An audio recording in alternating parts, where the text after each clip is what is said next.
제7회 전국동시지방선거의 후보자 토론회를 평가하고 발전 방안을 모색하는 제7회 전국동시지방선거 후보자 토론회 평가 심포지엄이 개최됐습니다.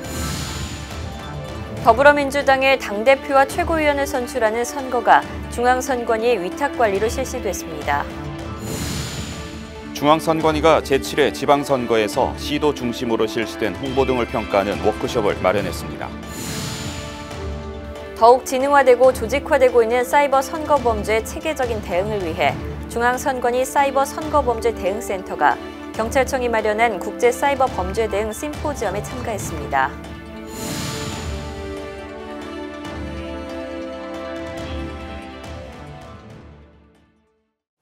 시청자 여러분 안녕하십니까? 한국선거방송 뉴스입니다. 공직선거에 있어서 후보자 토론회는 유권자가 후보자의 공약과 정견 그리고 성향까지 쉽게 알 수 있도록 도와주는 역할을 하죠.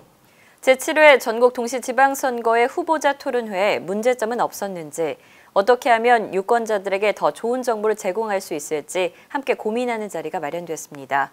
제7회 전국동시지방선거 후보자 토론회 평가 심포지엄 현장 영상으로 만나보시죠. 공직선거에서 후보자 토론회는 후보자가 가지고 있는 정견 또는 정책뿐만 아니라 후보자의 성향 또한 확인해 볼 수 있는 기회가 됩니다. 유권자들에게 보다 정확한 정보를 제공하고 효율적이고 효과적인 후보자 토론회 운영을 위해 중앙선거방송 토론회가 한국정치학회와 함께 제7회 전국동시지방선거 후보자 토론회 평가 심포지엄을 개최했습니다. 정말 오늘 이 자리가 정말 중요한 자리인 것 같아요. 우리 지방선거에 있어서 유권자가 후보자를 선택하는 가장 중심적인 역할이 후보자 토론회라고 생각을 합니다. 오늘 그 결과를 평가하고 좋은 새로운 방안을 모색하는 매우 중요한 자리라고 생각을 하고 축하를 드립니다. 지난 28일 프레스센터에서 진행된 심포지엄은 중앙선거방송토론위원회 최영돈 방송토론팀장의 진행으로 제1주제 유권자 평가를 중심으로 바라본 선거방송 토론 분석, 제2주제 19대 대선과 비교 분석한 선거방송 토론 효과 등 총 2개의 주제로 아주대 정치외교학과 이한수 교수와 대구대 국제관계학과 이소영 교수가 각각 발제를 진행했습니다.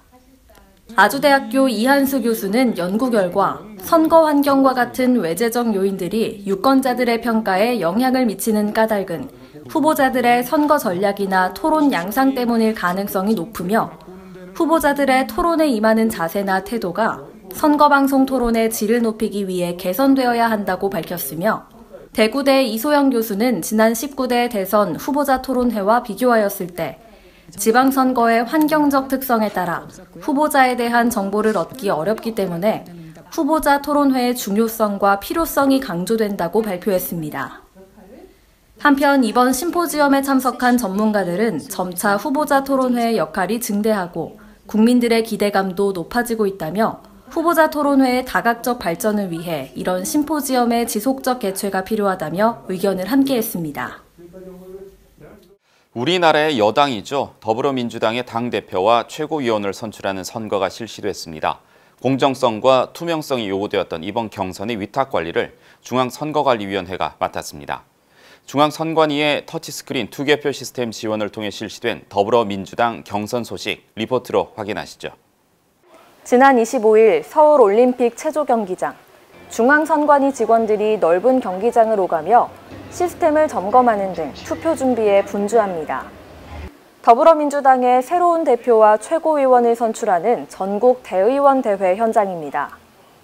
중앙선관위는 공정하고 완벽한 경선 관리를 위해 더불어민주당 당대표 및 최고위원 경선에 터치스크린 투개표 시스템 지원과 함께 투표와 개표 관리 인력 162명의 지원을 실시했습니다.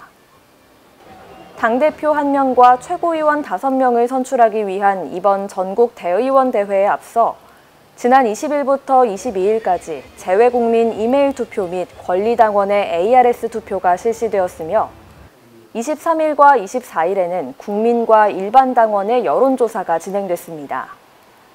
권리당원 ARS 투표 40%, 국민과 일반 당원 여론조사 15%, 그리고 재외국민 이메일 투표를 포함한 대의원 현장 투표 45%로 실시된 경선 결과 42.88%의 득표율로 더불어민주당 이해찬 후보가 당대표로 선정되었으며 박주민, 박광온, 설훈, 김혜영, 남인순 의원이 최고위원 자리에 올랐습니다. 한편 중앙선관위는 국민의 의사를 대표하는 정당의 올바른 운영과 공정한 경선 관리를 통한 정당 발전 지원을 위해 각종 선거의 위탁 관리를 하고 있으며 터치스크린 투개표 시스템 등을 활용하여 신속하고 정확한 투개표 관리를 실시하고 있습니다. 앞서 제7회 전국동시지방선거의 후보자 토론회 평가 심포지엄 소식 전해드렸는데요. 이번에는 중앙선관위가 시도위원회를 중심으로 실시된 6.13 지방선거의 홍보 등을 평가하고 우수 사례를 공유하며 앞으로의 발전 방안을 모색하는 워크숍을 개최했습니다. 지난 6.13 지방선거의 투표율은 역대 지방선거 사상 두 번째로 높은 60.2%를 기록했습니다. 이러한 결과를 대변하듯 중앙선관위가 지방선거 이후 실시한 여론조사에 의하면 국민 10명 중 7명은 선거 관련 정보 제공이 충분하였다고 대답하였으며 한국선거방송의 선거 정보가 도움이 된다고 대답한 국민은 10명 중 8명이었습니다. 이처럼 유권자들에게 적극적으로 선거 정보를 제공하고 홍보하는 것이 국민들의 선거 참여와 직결된다는 결과가 나타남에 따라 중앙선관위가 전국 시도선관위와 함께 시도 중심의 지방선거 홍보 활동을 다시 한번 되돌아보고 보완점은 없는지 모색해보는 워크숍을 마련했습니다. 급변하는 우리 미디어 환경에 좀 효율적으로 이렇게 대응하기 위해서는 선거 결과를 우리 함께 이렇게 정리해서 피드백하는 그런 과정이 필요하다는 그런 취지에서 저희들이 개최하게 됐습니다. 30일과 31일 이틀간 진행된 제7회 지방선거 홍보평가를 위한 워크숍에는 중앙을 비롯해 전국 시도선관위에서 홍보를 담당했던 직원 80여 명이 참석하였으며 공보, 홍보, 방송 토론 등 세 분야로 나누어 우수 사례를 발표하고 이에 대한 의견을 교환하는 시간을 가졌습니다.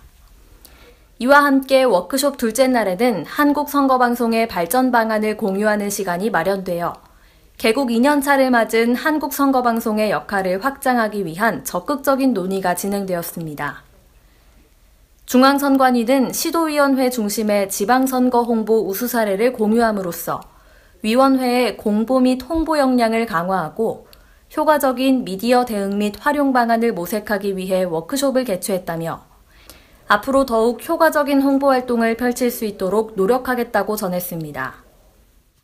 더욱 지능화되고 조직화되고 있는 사이버 선거 범죄에 보다 체계적인 대응을 위해서 중앙선관위 사이버 선거 범죄 대응센터 이수현 센터장 외 주요 담당자들이 경찰청이 마련한 국제 사이버 범죄 대응 심포지엄에 참가했습니다.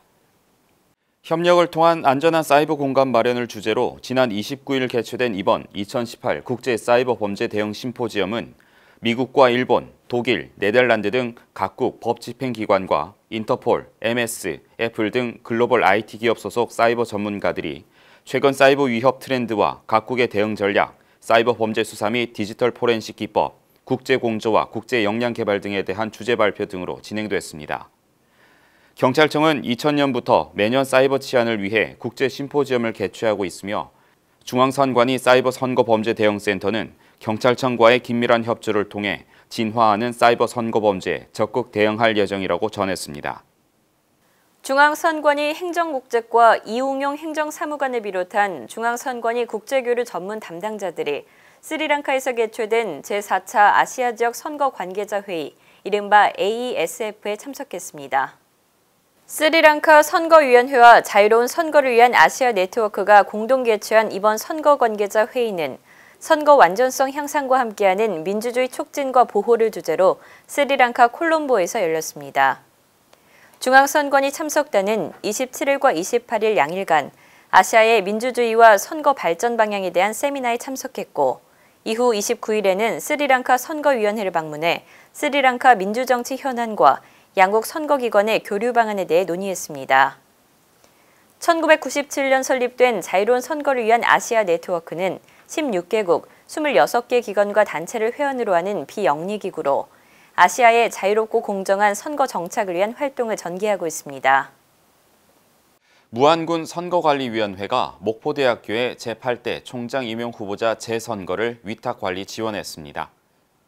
선거인은 교직원 453명, 학생 78명 등 총 531명으로 지난 29일 실시된 제8대 목포대학교 총장 임용 후보자 재선거는 5명이 입후보한 가운데 실시됐으며 무안군 선관위는 선거 참여, 투표 절차 등 위탁선거법 위반에 대한 단속과 조사에 관한 사무 전반을 지원했습니다.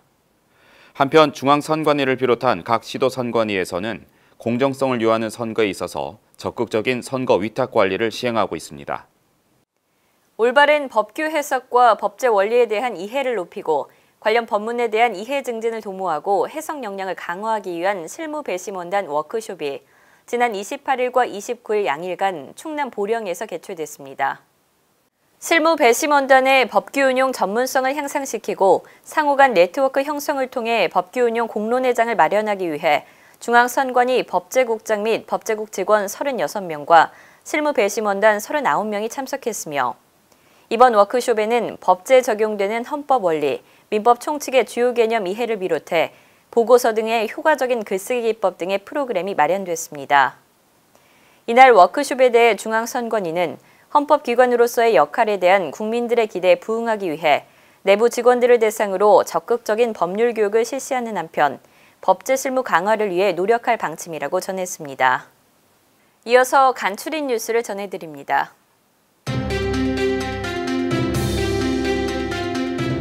중앙선관위가 오는 10월 30일에 실시되는 제20대 산림조합 중앙회장 선거의 예방 단속을 실시한다고 밝혔습니다.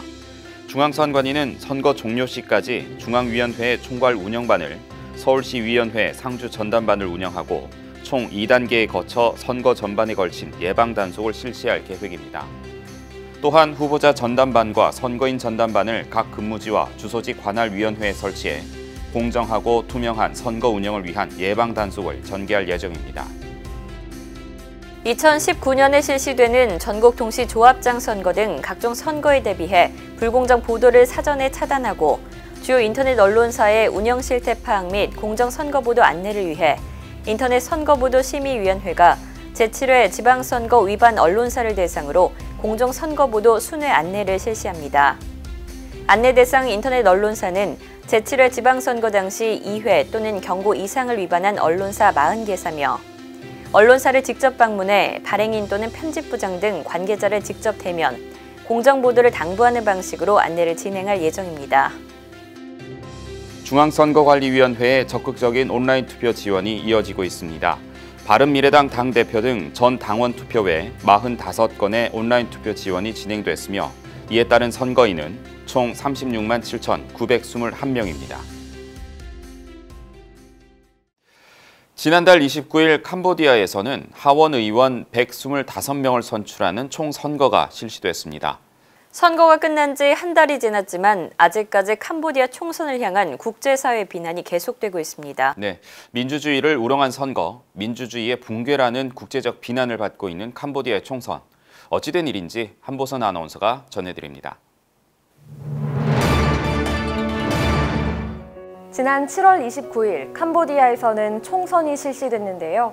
제1야당인 캄보디아 구국당을 강제 해산시키며 치러진 이번 선거에서 여당인 캄보디아 인민당은 전 의석을 싹쓸이했고 33년간 캄보디아 총리를 역임한 훈센은 세계 최장수 총리 기록에 도전하게 됐다고 합니다.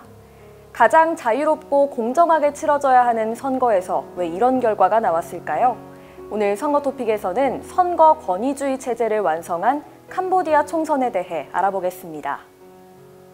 지난 7월 29일 치러진 선거는 5년 임기의 하원의원 125명을 선출하는 선거로 여당인 캄보디아 인민당은 76.84%의 득표율로 125석 전석을 석권했습니다.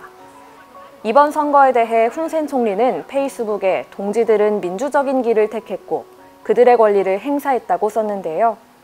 하지만 이처럼 압승을 거두게 된 건 바로 지난해 제1야당인 캄보디아 구국당을 강제 해산한 뒤 치러졌기 때문이라고 합니다.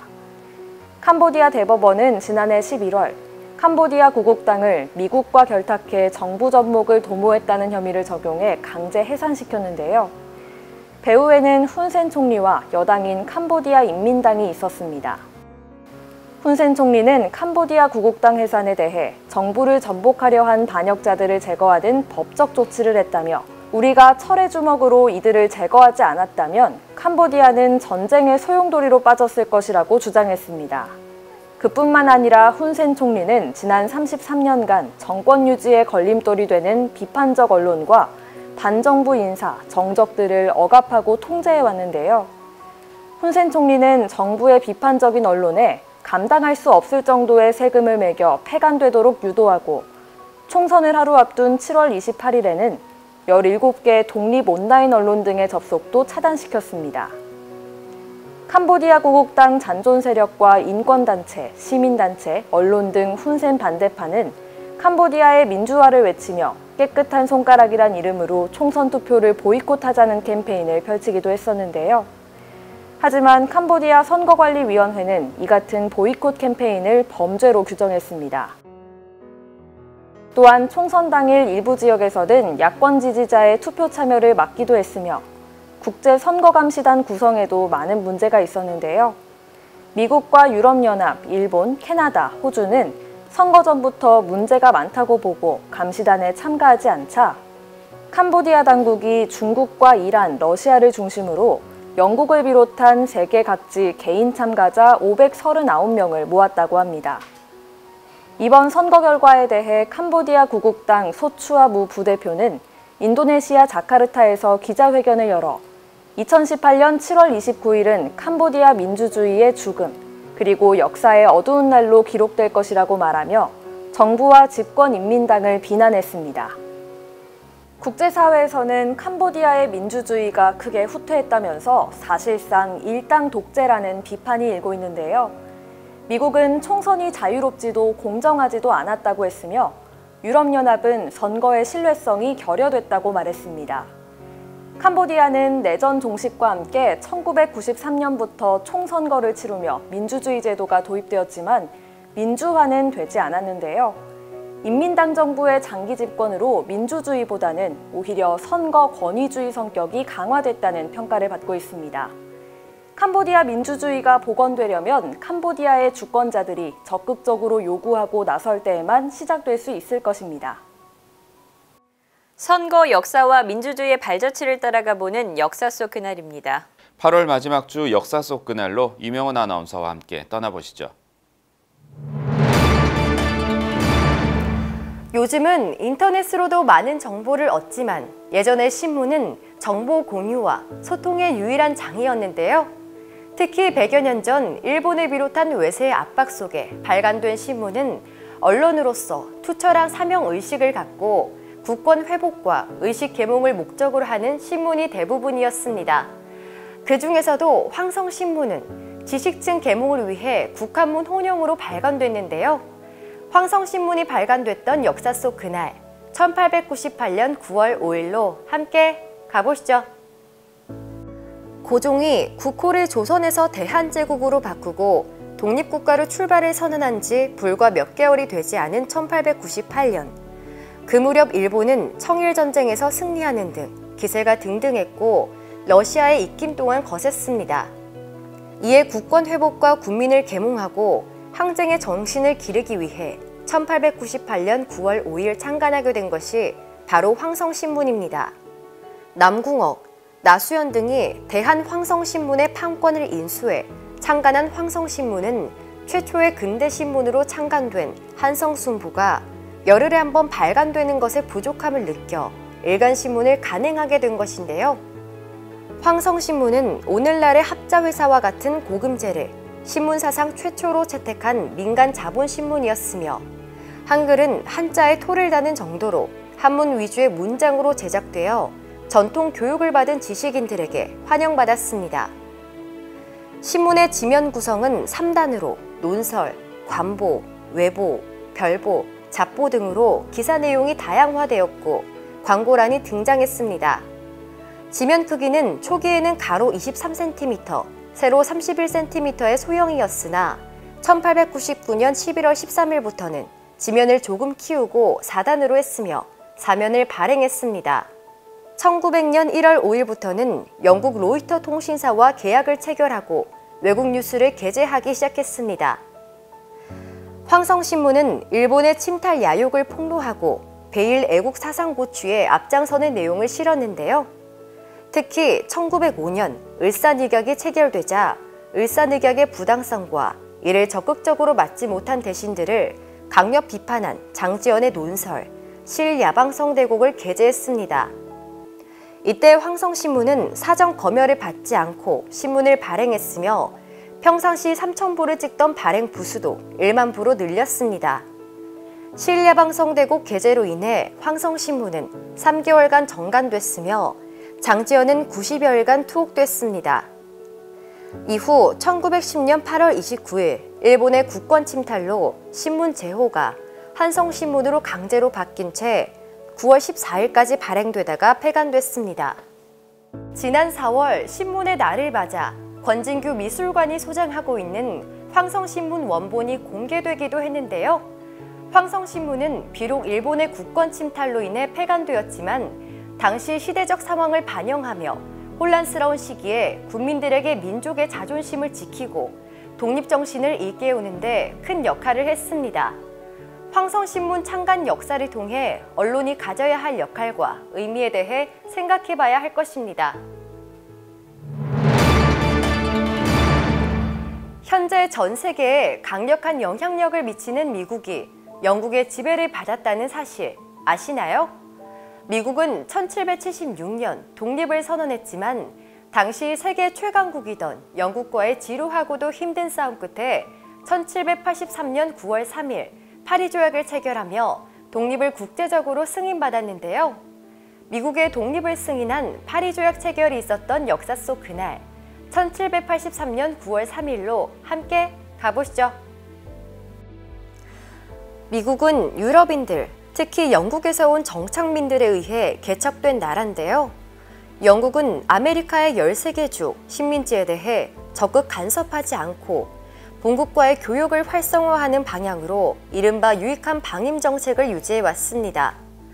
하지만 영국은 아메리카 대륙과 유럽 대륙에 걸쳐 벌어진 7년 전쟁에 전비 부담을 해소하기 위해 식민지에 무거운 세금을 부과했는데요.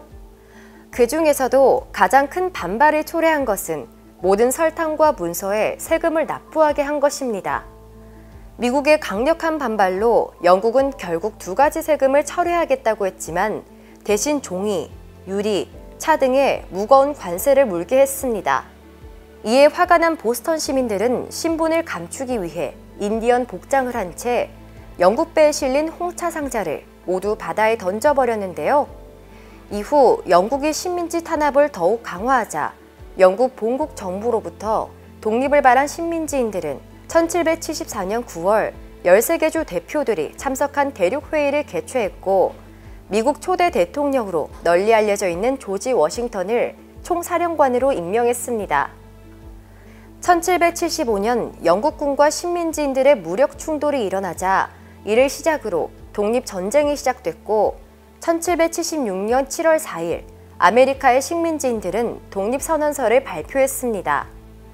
독립선언서에는 생명, 자유, 행복은 태어나면서부터 주어진 것이라고 하는 첨부 인권 사상과 근대 민주주의의 기본 원리가 담겨 있어 이후 제정되는 수많은 민주주의 국가들의 독립선언서에 많은 영향을 끼쳤는데요. 독립선언서의 공포로 식민지인들의 사기는 높아졌고 프랑스군의 지원으로 더욱 군사력이 증강되면서 마침내 1781년 요크타운 전투에서 영국군에게 최후의 일격을 가할 수 있었습니다. 이처럼 길고도 험했던 8년간의 공방은 1783년 9월 3일 미국의 독립을 국제적으로 승인하는 파리 조약이 체결되면서 끝이 났습니다. 미국은 파리 조약 체결 이후 길고 격렬했던 토론과 협상을 통해 헌법을 제정했으며 1789년 조지 워싱턴이 초대 대통령에 당선됐는데요. 조지 워싱턴은 2번의 임기 끝에 삼선 금지 규정이 없었지만 대통령직에서 물러나며 진정한 민주주의의 출발을 알렸습니다. 파리 조약 체결과 미국의 독립은 이후 유럽에도 큰 영향을 끼치며 프랑스 혁명의 기폭제가 됐고 인권에 대한 각성을 불러일으켜 자유평등 사상을 널리 퍼뜨렸습니다. 중앙선관위에서 알려드리는 주요 소식입니다. 일상 속에서 뜻밖의 정치를 발견하는 정치 인문학 프로그램 네모와 정치에 커피, 숫자, 여성 편이 방송됩니다. 선거연수원 문은영 전임 교수의 진행으로 방송되는 네모와 정치 커피편에서는 커피를 사랑한 정치인과 커피컵 투표, 커피하우스의 정치적 영향력에 대해 이야기할 예정이며 숫자편에서는 선거 속 주목받는 숫자들에 대해, 여성편에서는 여성의 참정권 역사와 여성 정치인의 활약상에 대해 알아볼 예정입니다. 누구나 친근하게 느끼는 일상 속 소재를 정치에 접목시켜 선거를 쉽게 풀어내는 네모와 정치에 시청자 여러분의 많은 관심 바랍니다. 연이은 기상 악화로 국민들의 시름이 깊어지고 있습니다.